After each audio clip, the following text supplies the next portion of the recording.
आयकर विभाग ने देश में टैक्स व्यवस्था को सरल और आधुनिक बनाने की दिशा में एक बड़ा कदम उठाया है। सरकार ने इनकम टैक्स रूल्स 2026 का ड्राफ्ट जारी कर दिया है, जो 1 अप्रैल से लागू होने वाले नए इनकम टैक्स एक्ट 2025 को प्रभावी बनाएगा। इन नए नियमों का उद्देश्य टैक्स भरने की प्रक्रिया को आसान बनाना है, जिसमें प्री फिल्ड फॉर्म्स और कागजी कार्रवाई में भारी कमी शामिल है।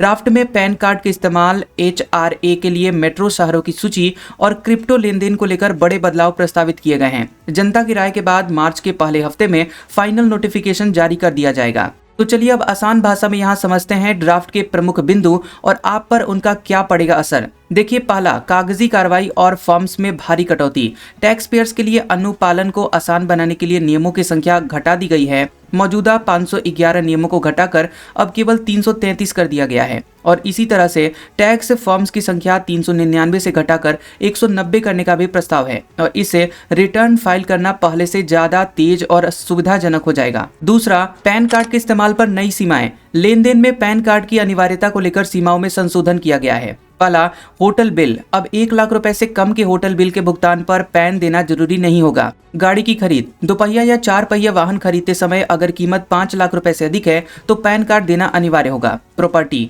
अचल संपत्ति के मामले में अगर कीमत 20 लाख रुपए से ज्यादा है तो पैन कोड करना जरूरी होगा।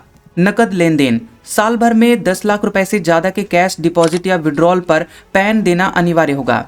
इसके बाद इंश्योरेंस। बीमा कंपनियों के साथ खाता आधारित संबंध रखने के लिए पैन कार्ड जरूरी कर दिया गया है। तीसरा, नौकरी पेशा लोगों के लिए HRA और भत्तों में राहत। देखिए, सैलरीड क्लास के लिए ड्राफ्ट में कुछ अच्छी खबरें भी सामने आई हैं।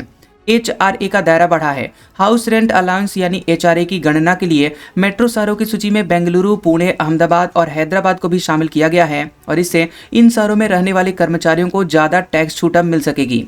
टैक्स फ्री सुविधाएं। आधिकारिक वाहनों और मुफ्त भोजन जैसी सुविधाओं को टैक्स फ्री सीमा इसकी बढ़ा दी गई है, जिससे कर्मचारियों के हाथ में अब ज्यादा पैसा बचेगा। देखिए, क्रिप्टो और डिजिटल करेंसी पर सख्ती और स्वीकार्यता भी बढ़ी है। डिजिटल इकोनॉमी को रेगुलेट करने के लिए भी नियम स्पष्ट किए गए हैं। Crypto exchange. अब क्रिप्टो एक्सचेंजों को अनिवार्य रूप से टैक्स विभाग के साथ जानकारी साझा करनी होगी। इससे क्रिप्टो ट्रांजेक्शन पर निगरानी बढ़ेगी। CBDC, central bank deposit currency. CBDC को इलेक्ट्रॉनिक भुगतान के लिए एक स्वीकार्य मोड के रूप में मान्यता दी जाएगी। ये नियम 1962 के पुराने इनकम टैक्स नियमों की जगह लेंगे। सरकार का लक्ष्य मार्च की शुरुआत तक फाइनल रूल्स को नोटिफाई करना है, ताकि नए वित्तीय वर्ष 1 अप्रैल से एक पारदर्शी और सरल टैक्स व्यवस्था लागू की जा सके।